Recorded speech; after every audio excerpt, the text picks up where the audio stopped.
जय जय श्री सीताराम भक्तों, स्वागत है आपका हमारा YouTube चैनल ब्रह्मेश्वर महादेव ज्ञान दर्पण में।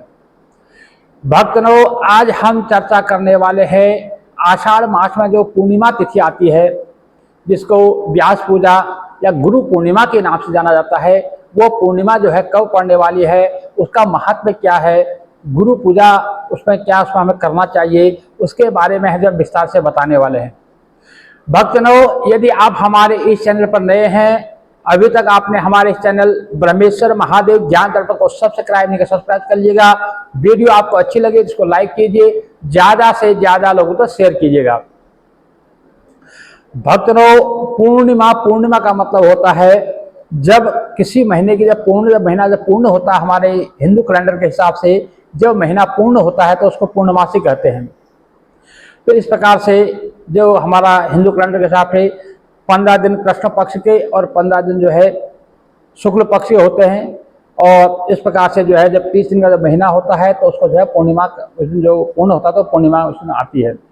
इस दिन जो है भगवान श्री सत्यनारायण देव का जो है भगवान विष्णु हरिनारायण विष्णु का जो है दिन पूजन किया जाता है और सत्यनारायण भगवान की जो है कथा लोग करवाते हैं और सत्यनारायण भगवान का पूजन किया जाता है, उनकी जो है उनकी व्रत इत्यादि किया जाता है। भक्तों, जो आषाढ़ की जो पूर्णिमा है ये विशेष होती है क्योंकि इसे गुरु पूर्णिमा के नाम से जाता है। जो हमारे सनातन धर्म के जो हमारे वेदों के रचयिता जो है श्री व्यास देव जी महाराज, उनका जो है प्रकाट्य भी जो है इसी पूर्णिमा को माना जाता है। इसीलिए जो है उनको जो है हमारे सनातन धर्म जो है प्रथम गुरु की उपाधि उनको मिली हुई है। श्री वेद व्यास जी महाराज को जो है प्रथम गुरु की उपाधि से उनको जो है उनको जाना जाता है, इसलिए जो है प्रथम गुरु उनके माना जाता है। इसलिए जो है इसको वेद व्यास पूजा भी इसको कहा जाता है, व्यास पूर्णिमा भी इसको कहा जाता है, गुरु पूर्णिमा भी इसको कहा जाता है। भक्तों, इसी दिन जो है जो भी भक्तजन जो है जिन्होंने गुरु का सानिध्य प्राप्त किया हुआ है, जिन्होंने जो है गुरु दीक्षा ली हुई है, उनको जो है किसी न किसी प्रकार से गुरु से जो है अपने गुरु से संपर्क करना चाहिए, गुरु के समीप जाना चाहिए। उन्हें जो है जो भी आप पत्रम पुष्पम यथाशक्ति जो आप उनको सेवा कर सकते हैं सेवा करनी चाहिए और गुरु की क्षण में जाकर के गुरु की पूजा इस दिन जरूर करनी चाहिए। यदि आप किसी कारण से गुरु से दूर हैं या आपके गुरु जो है अब साके धाम को जा चुके हैं तो आप ऐसे में जो है आपको अपने गुरु की जो है मानसिक रूप से उनकी पूजा करनी चाहिए। बाकी इस दिन जो है गुरु पूजा जरूर करनी चाहिए। भक्तजनों, सबसे पहले अब हम बात करते हैं कि ये गुरु पूर्णिमा जो है आषाढ़ मास की जो पूर्णिमा है ये कब पड़ने वाली है। भक्तजनों, पूर्णिमा तिथि का जो प्रारंभ है वो 9 और 10 जुलाई की मध्य रात्रि में जो है 1:37 पे जो है पूर्णिमा तिथि प्रारंभ हो रही है। 9 और 10 की जो मध्य रात्रि होगी उसमें 1:37 पर यानी कि 10 तारीख की सुबह के जो है 1:37 पर जो है ये पूर्णिमा तिथि प्रारंभ हो रही है बुधवार को।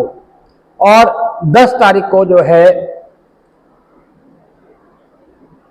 रात्रि में 10 और 11 की मध्य रात्रि में जो है 2:07 तक जो है पूर्णिमा तिथि रहने वाली है। यानी 11 तारीख की सुबह हो जाएगी 2:07 तक, तो जो है पूर्णिमा तिथि रहने वाली है। तो इस प्रकार से जो है पूर्णिमा का जो व्रत है वो 10 जुलाई गुरुवार 2025 को जो है पूर्णिमा का व्रत रहेगा। उदया तिथि के हिसाब से और सायंकालीन तिथि जो है चंद्रोदय के हिसाब से भी ये एक ही दिन जो है व्रत की पूर्णिमा भी इसी दिन रहेगी। स्नान दान गुरु पूजा इत्यादि सभी कार्य जो है इसी जो है 10 जुलाई 2025 गुरुवार को ही किया जाएगा। ये अति शुभ संयोग बन रहा है। गुरु पूर्णिमा जो है अति गुरुवार के दिन पड़ रहा है, ये काफी शुभ योग बन रहा है। भक्तों, इस दिन जो है जैसे कि हम पूर्णिमा की पूजा की विधियां पहले बताते आए हैं। सवेरे जो है पूर्णिमा के दिन सवेरे भक्तों को जो है प्रातःकाल ब्रह्म मुहूर्त में उठना चाहिए। उठकर स्नान आदि से निवृत्त होकर के यदि आपके आसपास में कोई गंगा इत्यादि पवित्र नदी है तो वहाँ स्नान करना चाहिए। नहीं तो आपके घर में जो स्नान का जल है उसी में जो है गंगा जल मिला करके उसी से जो है स्नान करके आपको जो है स्नान से निवृत्त होए। भगवान सूर्यदेव को अर्घ्य दें, सूर्यदेव को नमस्कार करें, धरती को नमस्कार करें। उसके बाद में अपने घर में जो भी बड़े बुजुर्ग हैं उन सबको नमस्कार करें। उसके बाद जो आपका पूजा का स्थल है वहाँ पर जा कर के एक चौकी का निर्माण करें, उसमें श्री हरि भगवान विष्णु और माता लक्ष्मी का जो है सचित्र जो है वहाँ पर फोटो, मूर्ति, विग्रह जो भी है वहाँ पर विराजित करें। एक घी का दीपक जलाएं, 1 मिनट के लिए अपने सदगुरुदेव का ध्यान करें और गुरुदेव से जो है मन ही मन आज्ञा लें। यदि आप जो है व्रत करते हैं, सत्यनारायण भगवान का व्रत करते हैं पूर्णिमा का, तो व्रत का संकल्प लें। यदि व्रत नहीं करते तो आप पूजा का संकल्प लें। और उसके पश्चात जो है जिनकी प्रेरणा से आप व्रत को करते हैं उनको भी याद करें। उसके पश्चात जो है श्री हरि भगवान विष्णु जो है माता लक्ष्मी उनका जो है पूजन करें।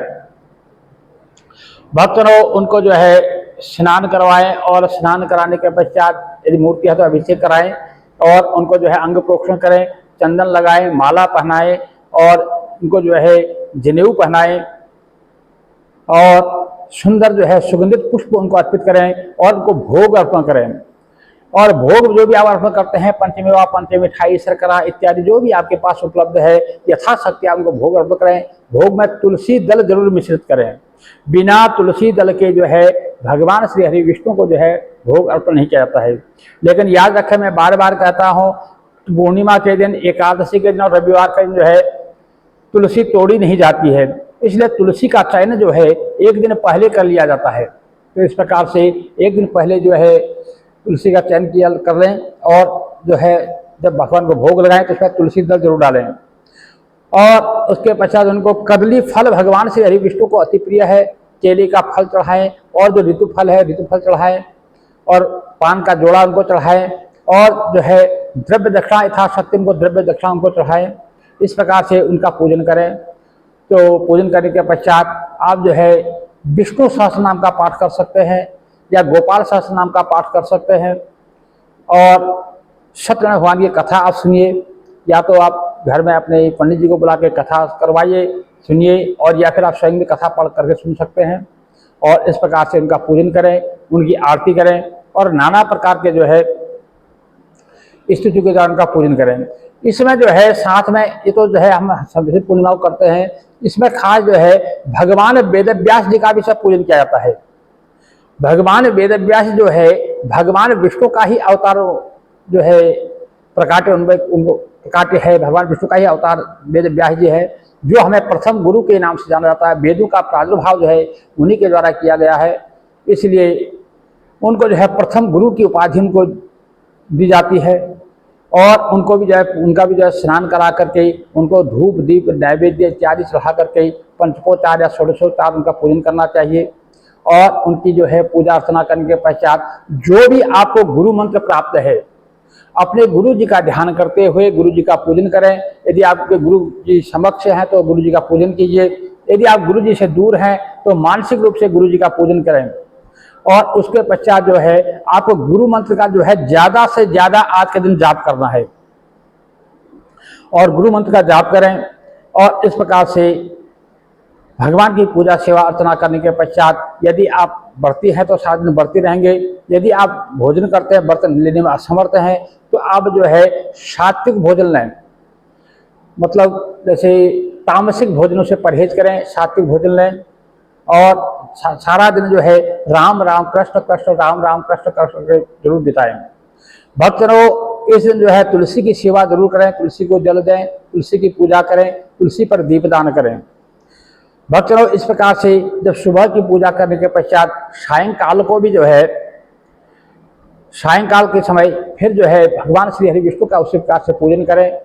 और इसमें जब पूर्णिमा में जो है चंद्रमा की पूजन का विशेष महत्व होता है, तो जब चंद्रोदय हो, चंद्रोदय के समय जो है एक थाली में जल भरें, उसमें जो है चंद्रमा की परछाई देख करके उनको जो है दुग्ध मिश्रित अर्घ्य प्रदान करें और गंध अक्षत धूप दीप नैवेद्य से उनका पूजन करें और उनको जो है पुए का भोग लगाएं और इस प्रकार से उनकी आरती उतारें।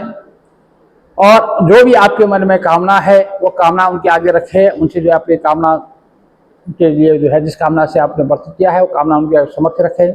इस प्रकार से जी कहते हैं कि चंद्रमा मनसो जात सूर्य अजायत, हम चंद्रमा जो है हमारा मन का जो है कारक ग्रह है।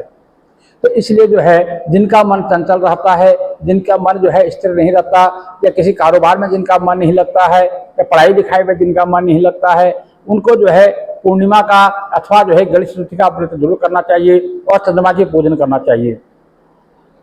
भक्तों, इस प्रकार से आप जो है पूर्णिमा का व्रत करेंगे, सारा दिन जो है राम राम कृष्ण कृष्ण जपते हुए आपका व्यतीत होगा। आप जो भी कार्य करेंगे उसको श्री हरि भगवान विष्णु का जो है आज्ञा मान करके उनका जो है उसको शिरोधार्य करें, उनकी आज्ञा मान कर उस कार्य को करें, और जो भी कार्य करें भगवान को अर्पण करते हुए चलें। भक्तों, इस प्रकार से, और इस दिन जो है आपको गुरु के दर्शन जरूर करने हैं। यदि आप आसपास में कहीं आपके पास गुरु हैं तो आप उनके गुरु के शरण में जाइए। आपके पास धूप दीप नैवेद्य पत्रम पुष्पम इत्यादि जो आपके पास है उससे जो है गुरु की सेवा करें, कुछ उनको दक्षिणा इत्यादि दें और कुछ उनकी सेवा करें।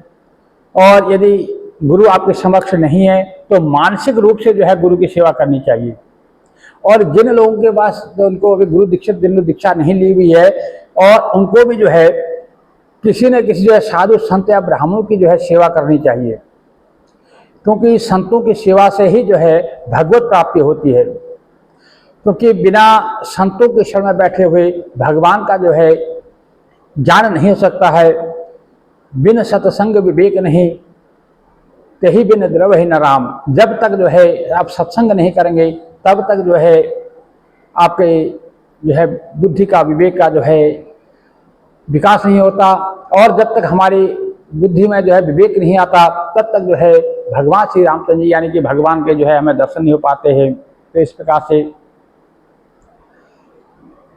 तो हमें भगवान इस प्रकार से पूर्णिमा के दिन अपने गुरुजनों की जो है सेवा करनी चाहिए, गुरुजनों का पूजन करना चाहिए, और अपने घर में माता पिता, क्योंकि सबसे प्रथम गुरु जो है हमारे घर में हमारी माता होती है, तो अपने माता पिता जो है उनकी सेवा जरूर करें और उनकी जो है आज्ञा का पालन करें। और आज यदि आप सक्षम हैं अपनी माता को जो है कुछ न कुछ उपहार स्वरूप जरूर दें, या जो भी आपके गुरु हैं उन गुरु को जो है कुछ न कुछ उपहार स्वरूप आप जरूर दें। भक्तों, इस प्रकार से जैसे भी आपके पास सामर्थ्य अनुसार जो भी है पत्रम पुष्पम धूप दीप, इस प्रकार से आपको इस दिन जो है दान जरूर करना चाहिए। जितनी आपकी सामर्थ्य है, जिस लायक आप हैं उस हिसाब से कुछ ना कुछ दान जरूर करना चाहिए, क्योंकि कलयुग में जो है दान ही एक ऐसा है जो हमारा कल्याण करने वाला है। क्योंकि कलयुग में ऐसा है, एक तो हरि का नाम है कि जिसमें किसी प्रकार का मिश्रण नहीं हो सकता है, इसलिए जो है हरि का नाम मैं बार बार कहता हूँ। राम राम आप जितना पुकार सकते हैं, सुबह से लेकर शाम तक चलते फिरते उठते बैठते, जितना आप राम राम बोलेंगे उतना ही जो है हमारी बुद्धि पवित्र होगी, हमारा कल्याण होगा। इसलिए हमें ज़्यादा से ज़्यादा राम नाम उच्चारण करना है। और दान हमें जो है जो हम जितना हमसे बल पड़ा, भगवान ने हमें जिस लायक बनाया है, जितनी हमें सामर्थ्य है, अपनी सामर्थ्य के अनुसार कुछ न कुछ दान हमें जरूर करना चाहिए। वैसे तो हमारे पुराने जो हमारे बड़े बुजुर्ग हैं बता के गए हैं कि कम से कम दशांश यानी कि अपनी कमाई का जो है 10वां हिस्सा जो है हमें दान करना चाहिए। फिर भी यथाशक्ति जैसी आपकी श्रद्धा हो, क्योंकि किसी के दबाव में आकर के या कोई जबरदस्ती का कोई दान नहीं होता है। दान अपनी स्वेच्छा का होता है, अपनी श्रद्धा का होता है। जो आपसे बन पड़े उस हिसाब से आपको दान करना चाहिए। भक्तों, इस प्रकार से जो आषाढ़ जो पूर्णिमा है ये 10 जुलाई 2025 को रहेगी। व्रत की पूर्णिमा भी उसी दिन रहेगी, स्नान दान की पूर्णिमा भी उसी दिन रहेगी, और गुरु का पूजन भी इस दिन किया जाएगा। भक्तों, यदि आप हमारे चैनल पर नए हैं, अभी तक आपने हमारे चैनल को सब्सक्राइब नहीं किया, सब्सक्राइब कर लीजिएगा। वीडियो आपको अच्छी लगे तो इसको लाइक कीजिए, ज़्यादा से ज़्यादा लोगों तक शेयर कीजिएगा। जय जय श्री सीताराम भक्तों।